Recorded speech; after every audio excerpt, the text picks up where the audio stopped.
Chandan Bhardwaj has senior analyst at the Pembina Institute's transportation program, has written a new report called Locating Charging Stations, Identifying Zones for Early Deployment in the Greater Toronto Area Using Real-World Truck Data.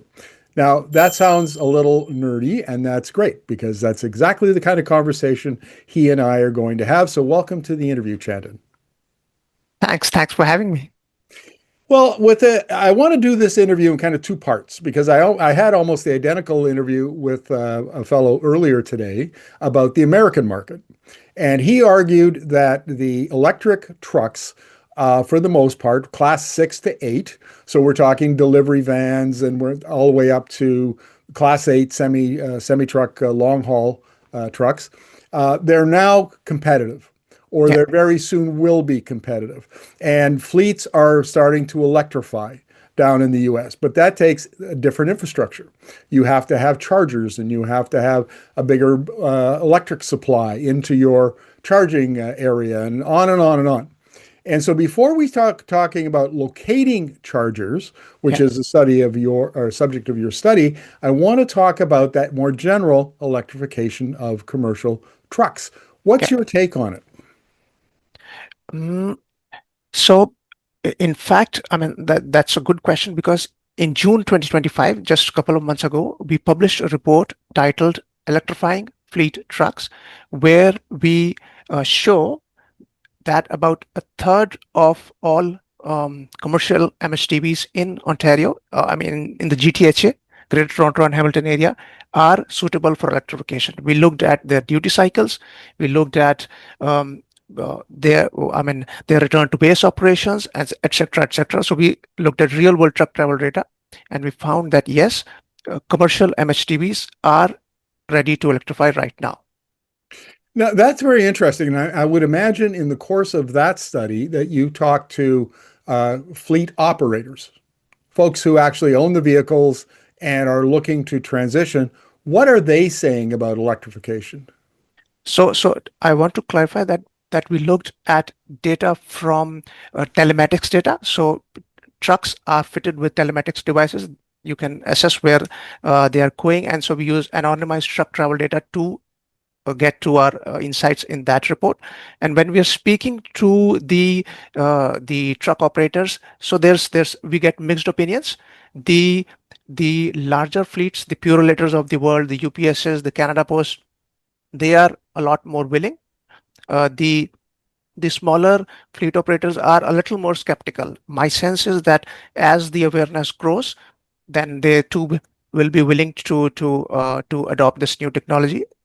And I mean, there's lack of awareness as well. So I'm hopeful that because it's already electrifiable, I mean, it makes a lot of business sense for them. So I think they will be willing. In the right, future. And that makes perfect sense, doesn't it? Because it's only in the last few years that these kind of trucks have become competitive. Yes.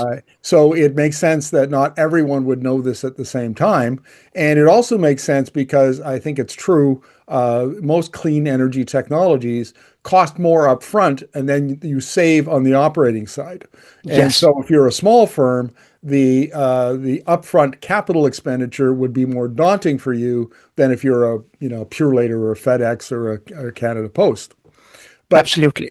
So is it fair to say that we really are at the beginning of the electrification? This is now the time to start planning the installation of charging infrastructure, the planning of whatever other kinds of infrastructure we need? Absolutely. Planning is the key. Yes. So because it'll take some time to get the approvals, because it'll take some time to get into those electrical upgrades and stuff. So yes, planning is the key, and now is the time. So one of the points that you made, I mean, I guess was the main point of your study, is that there are 17 postal codes around the Greater Toronto Hamilton area. And so you don't have to deploy it everywhere. You can deploy it very strategically, and then you'll get the best ROI on the investment you make in charging infrastructure. Yes. So there's a study by the National Renewable Energy Laboratory in the US, and they show that about 50% of the charging stations accounted for 90% of the charging needs. That is, only half of the charging stations were accounting for almost entire charging needs. So there's clearly benefits in strategic deployment. And we show, for example, one data point that we found that 10% of the postal codes in the GTHA accounted for more than 50% of all traffic. So if the charging stations are strategically deployed, then there are benefits to optimizing costs and stuff in the deployment of charging infrastructure. Now that makes perfect sense to me. What kind of or what areas would these be deployed in? Now, are we talking about the semi truck that pulls up behind Safeway, and unloads its load of produce from the United States, or are we talking about industrial parks, for example, which there's often a lot of truck traffic in and out of it? What kind of operations are we talking about? So it'll be a mix of both. I mean, all sorts of there'll be retail outlets and Safeways and all those truck stops will be a primary candidate, but also a lot of industrial area. That's where, because we are talking about daytime charging stops, charging stations, and so that's where we found that most of the trucks were stopping during the daytime. So industrial zones will likely be the priority for now. Yes. Now, who undertakes this? Because does it appear that provincial and the federal government will be the ones who install the infrastructure, or is it a regulatory issue and private industry will come in, maybe supported by government, maybe tax incentives or some subsidies of that sort of thing? Maybe you can describe that process. So for some time, policy support will be needed to make public charging stations economically viable. Right now, they don't make a very good business case because of low utilization rates, because of high electricity rates. So for some time, policy support will be needed. There's already one very good policy support, which is the clean fuel regulation, which allows charging station operators to earn credits for the electricity that they are fueling supplying to the vehicles. So that is one good policy. Then most jurisdictions have some sort of subsidy support that will be needed for at least 3-4 years or so. And then governments should have a clear roadmap for how to deploy the charging station. So that clear roadmap will help the stakeholders have make forward-looking investments. So that is another thing, and lowering electricity rates and using a variety of business models for increasing utilization could be other options that policymakers could employ, and that'll incentivize private investment in charging station deployment. Now, I can see some of my viewers already objecting and saying that this is not a role for government. The government shouldn't subsidize it if it can't stand on its own. It shouldn't be deployed. But in previous interviews that I've done, it's becoming increasingly clear that the global economy is electrifying, and in order to remain competitive, Canada is going to have to electrify various parts of its economy. Transportation would be one of them, buildings would be another, industrial processes would be a third.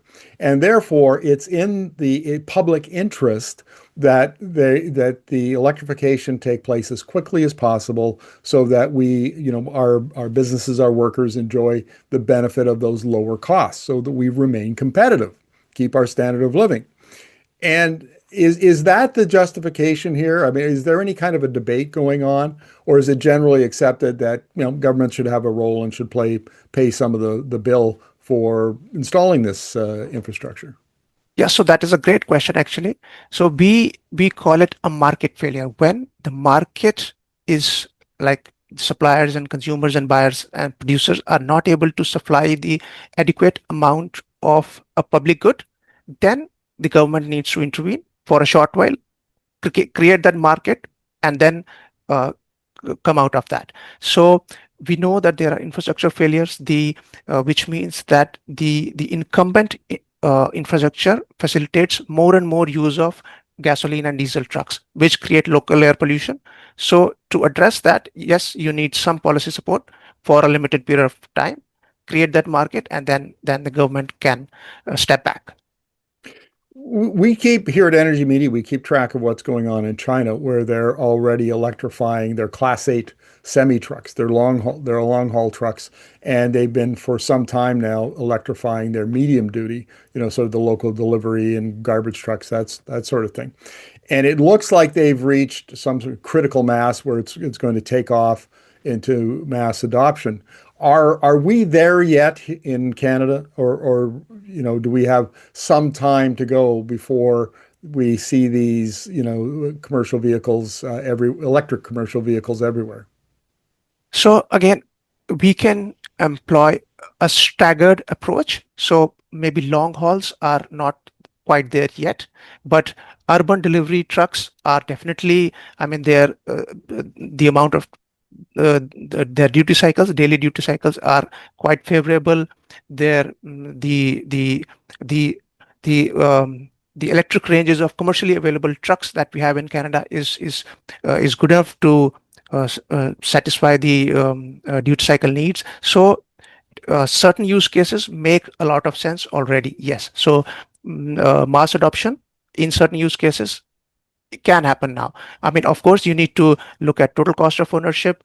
You shouldn't be shoving any technology down people's throat, but yes, I mean, they make a very good sense case already. Well, let's wrap up the interview with a question about utility and grid synergies, Yeah. because the vehicle to grid model has been touted for years, and we haven't quite got there yet because there have been technical problems, technology issues that had to be overcome. There are regulatory issues. There are pricing market issues. But it would seem to me that the ability to use commercial vehicles, which will have probably a little bigger battery than a home EV, and be able to make those batteries on demand for the grid operators when they're required, would seem to be a major benefit to both the operator and to the grid. Maybe you could talk about that a bit. Yeah, vehicle to grid is a great option. The most ideal candidate for V2G right now are school buses, electric school buses, because they are idle for, I mean, a lot of their duration in the day. Commercial trucks, I mean, maybe they can wait a bit. So I would start off with electric school buses for now, for V2G, yes.